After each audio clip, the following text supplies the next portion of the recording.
Hey America, I'm on my way to a shoot, but I want to make this video. So as my YouTube channel is growing, I've been really loving the engagement I've been getting through the comments. And I've been getting asked a lot of questions about my camera gear, storytelling techniques, how do I do this, how do I do that, what gear should I get, yada, yada, yada. And as much as I've been loving replying to every single comment, and I really try to, I thought it'd be more productive to make a video answering common questions every single week. So yes, I'm gonna try my best to produce 2 videos a week now, not only with my original content, but through these Q&A videos, which I think might be fun. Also, I'll be doing my first giveaway, so watch through the entire video and you'll find out what that giveaway is. But I'm on my way to a shoot right now, so I figured I might answer these questions while driving to my shoot. Here we go. Right, first question. Oh, I'm driving.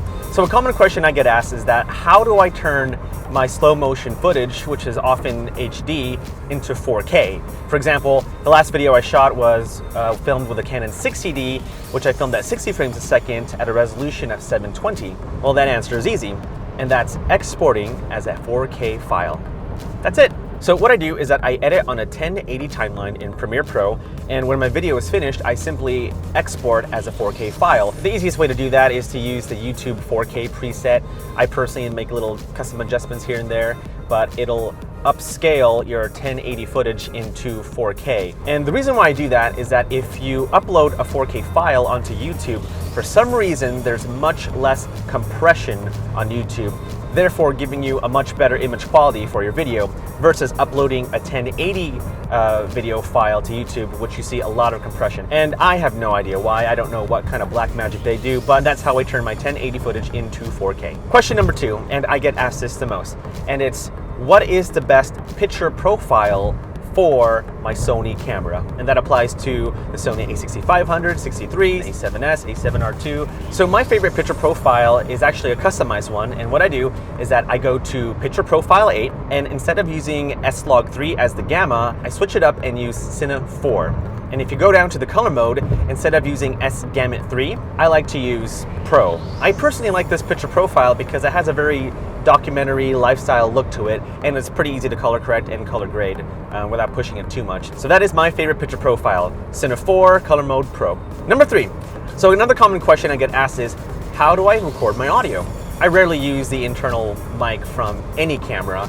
It's just, they're just all bad. I either use an external mic like a Rode VideoMic Pro or NTG3, or my personal favorite, it's the Rode SmartLav Plus. And with the Rode SmartLav Plus, I have a TRRS to TRS adapter plugged into my Zoom H1 audio recorder. And the reason why I love that combo is that it's, well, cheap, and 2, it is so portable and small. I love it, and I can take it anywhere. Sure, I could go with a wireless setup like a Sennheiser G3, but I've had bad experience with wireless mics, but I've always had some sort of frequency issue, and I just forget about it. So I'm just gonna stick to something tried and true, and that's something wired. Here is the Rode SmartLav Plus, and it's connected to the H1, which I'm recording to now. Speaking of audio, I'm gonna do my very first giveaway featuring an accessory for the Zoom H1, and it's this guy, the Aspen Mic's H1 belt clip. I don't like putting this recorder in my pocket. It just looks weird. I feel it every time I walk. I've been looking for some sort of belt clip system so I can just attach this to outside my pocket or my belt. It is so gosh darn practical. They even have this little gap here so you can actually hook your wire so that when you tug, it actually doesn't do anything to the actual plug. So your cable is going to be nice and secure.